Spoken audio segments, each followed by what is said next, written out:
Bonjour Franck Lemarié, vous êtes comédien et metteur en scène. Merci d'avoir accepté notre invitation. Merci. Nous vous adressons nos meilleurs vœux pour 2026. Nous sommes Samuel, Evan et Isée, élèves de l'école Jean de la Menaye.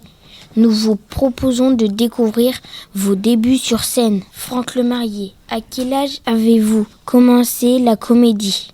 J'ai commencé à jouer la comédie. Alors oui, j'ai un autre souvenir, tiens, si celui-là je peux vous en parler. Il se trouve que j'ai 28 cousins du côté de mon père. On est très très nombreux. Et également tous les dimanches, alors on allait chez les grands-parents de part et d'autre. Et je rejoignais mes cousins le dimanche après-midi dans une ferme à Château-Malo, pas très loin d'ici, qui s'appelait La Garenne. Et là-haut, j'étais juste au milieu, moi, dans les cousins, et on avait des grands cousins et des petits cousins. Et on avait là-haut, pas au grenier, au premier étage, les adultes étaient en bas, nous on restait au premier étage, une malle avec plein de costumes dedans. Et en fait, on s'amusait à simuler un mariage. Donc j'avais un cousin qui faisait toujours le prêtre, j'avais un autre cousin et cousine qui faisait les mariés, et nous on avait d'autres petits rôles. Donc là, c'est peut-être là que ça a commencé. On a joué la comédie aussi ici. Et voilà, et après, j'ai commencé à jouer la comédie en effet dans des ateliers théâtre amateurs, adolescents. Et puis professionnellement, alors j'ai commencé quand ? Je crois que j'ai commencé avec Sabine Londeau, qui était une comédienne danseuse ici de Saint-Malo. Et on a eu l'occasion de jouer dans les Rustres de Goldoni. Une pièce plutôt comédia dell'arte. Et j'étais avec un camarade d'ailleurs qui est aussi de Saint-Malo, Christophe Briand. Et on a commencé à faire de la comédie ici et on s'est vraiment régalé. C'était la première rencontre avec le public.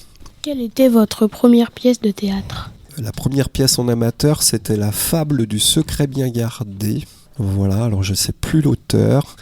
Et j'ai une petite anecdote à vous donner à ce sujet, parce qu'on avait répété, et le jour de la représentation, j'avais un poisson que je devais sortir d'une besace. Et la metteur en scène avait acheté un vrai poisson, sauf que comme on n'avait pas répété avec, le jour de la représentation, il m'a complètement glissé des mains, j'arrivais plus à le choper, et il s'est baladé sur la scène.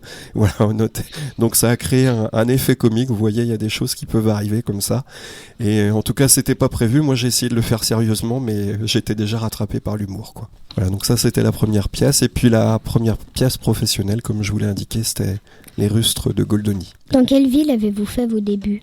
Eh bien, on va dire... quelle ville j'ai fait mes débuts ? Alors, en amateur à Saint-Malo, et là, c'était les Rustres, on le jouait à Becherel. Voilà, on avait une espèce de stage, et puis à l'issue du stage, on faisait représentation. Becherel, qui est à côté de Rennes. Avez-vous eu le trac la première fois ? Oui, je l'ai toujours. Oui, la première fois, on a toujours un certain enjeu. On a toujours la crainte que ça se passe pas si bien que ça. Donc oui, en effet, il y a toujours une petite angoisse. Puis il y a quelque chose de pas si naturel que ça, de faire représentation. C'est vrai d'être debout comme ça, devant tout le monde. C'est quelque chose qui n'est pas forcément très naturel. D'ailleurs, c'est pour ça que tout le monde ne fait pas du théâtre. Parce que c'est une rencontre qu'on a pour soi avec cette profession, mais c'est pour ça qu'on a besoin aussi des autres. Il y a des ingénieurs son, il y a des ingénieurs lumière, il y a des techniciens, il y a des costumiers, donc on peut faire, il y a un peu toute une société autour de l'acteur et voilà. Quels étaient les premiers acteurs avec qui vous avez joué ? Alors, les premiers acteurs, c'était des acteurs locaux ici. Et puis après, j'ai eu l'occasion de rencontrer des figures, on va dire, du théâtre. Alors plutôt sur les tournages. C'était plutôt en tournage. J'ai eu l'occasion de jouer. Alors ça m'a...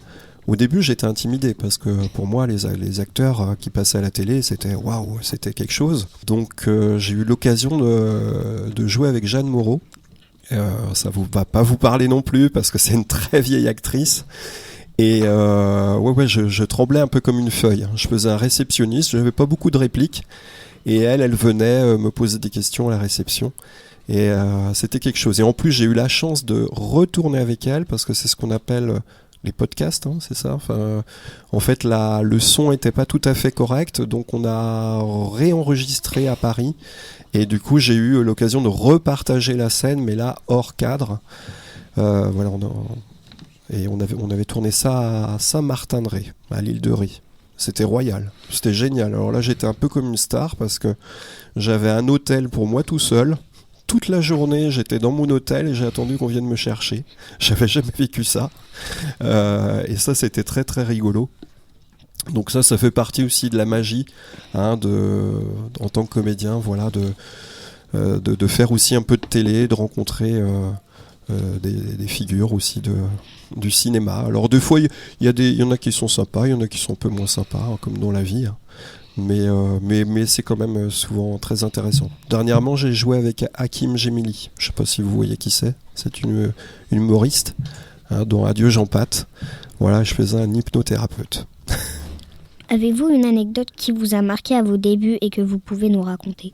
Alors j'ai donné la petite anecdote du poisson tout à l'heure. Ah si, j'ai une petite anecdote, ça va vous faire rire. Alors ça, c'était quand j'étais à l'école à Agen. On avait un spectacle qui s'appelait Les femmes savantes de Molière. Et j'ai un copain de ma promo qui est guyanais. Et il y a des fois, on a des changements de costume très très rapides, hein, d'une scène à l'autre. Et il fallait qu'il change son costume assez rapidement. Et il a tellement fait rapidement qu'il a oublié d'enlever le cintre qui était derrière. Donc il est arrivé sur scène et là, les camarades de jeu ont pouffé de rire. Et lui, il avait un petit cintre qui était resté derrière et il le savait pas. Et il continuait à jouer très sérieusement. Donc voilà, c'est une petite anecdote qui m'a fait sourire en tout cas. J'en ai d'autres, hein, mais celle-là, elle était très drôle. Merci Franck Lemarié. Merci Franck Lemarié. Merci à vous.